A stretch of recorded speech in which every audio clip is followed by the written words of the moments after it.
the White House and the Democrat Party are also like really, really nervous, right? Because they're like, oh, this guy, he might not be able to, when I say this guy, Joe Biden, he might not be able to pull it off.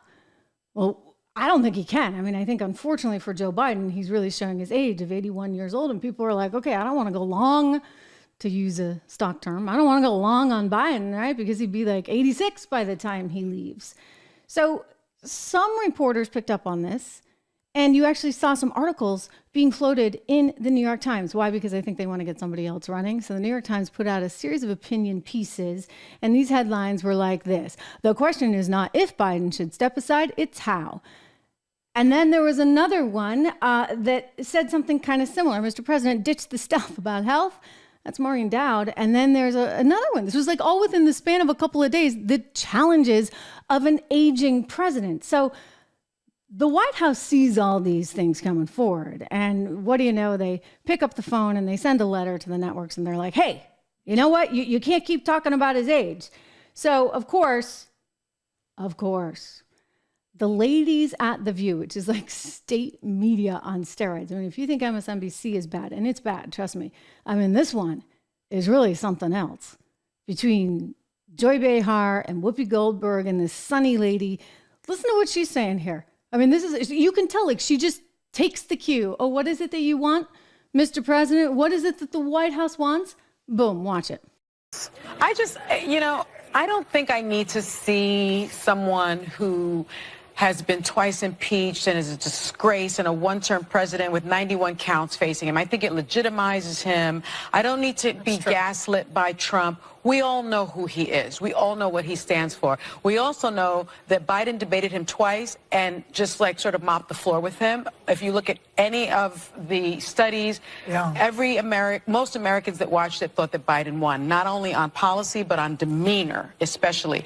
Does this person have the temperament to be the president? We know who Donald Trump is. I don't think you give him that type of platform. But also, if Biden flubs, they'll be all over him. If Trump flubs, but if he doesn't show up, they'll be all over him. But here's the thing. A lot has happened since 2020. January 6th hadn't happened. Donald Trump needs to have to stand next to Joe Biden. Joe Biden needs to call him out on the unfitness, because the reality is we all at this table, He's going to say he had nothing to do with it. At this table, we all know who Donald Trump is. Nearly 80 million people voted for him. They need to see the juxtaposition of the two leaders.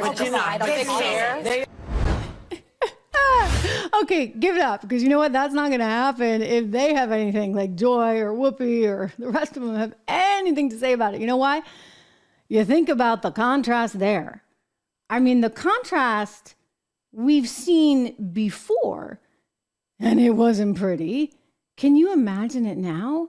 I mean, the only danger for Trump is that he would look as though he was coming across as a little bit mean, because he'd be so much more with it than poor Joe, who, hey, even Robert Hur in his 388-page report, when he was talking about whether or not they should move forward with the prosecution of the president for those documents which he kept in his garage next to his Corvette, even Robert Hur concluded that, you know what, he had diminished faculties and was a well-meaning elderly man with a poor memory. So that would be the only downside I would see for Donald Trump, because people might actually feel bad for Biden. But is that enough to vote for him? The ladies at The View, here they are setting it up. They're like, oh, he's not really old, but no, he should not do a debate, because that would somehow legitimize Donald Trump. I'm sorry, ladies, look, if he's the Republican nominee, and by all signs right now, he's certainly going to be, then he's legit.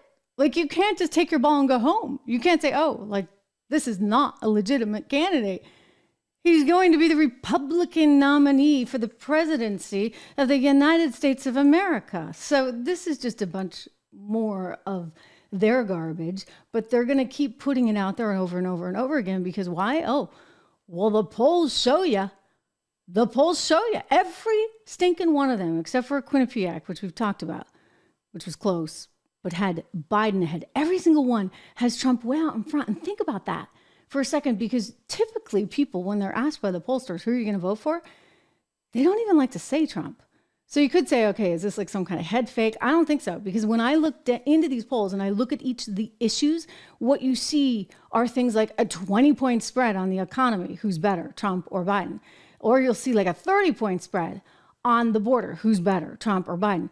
And then you'll see maybe a 5-point difference with who you're going to vote for. So people are willing to tell you who they think is better on the various issues, but they don't usually go as far as to say who they were ultimately going to vote for. So this is very much to Trump's advantage.